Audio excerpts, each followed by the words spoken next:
Struggling with Te Reo Māori? You're about to learn. Follow along, saying the highlighted words, filling in the gaps.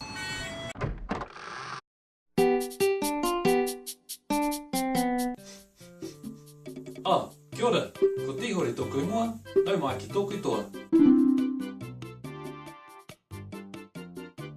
Ush, I kōrero Māori koe. Ka pai. Kei te pēhia koe e hoa.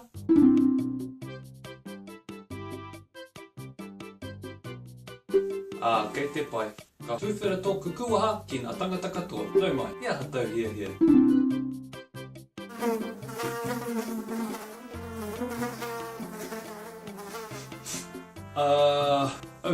Kei te pai. Anei o kōwhiringa.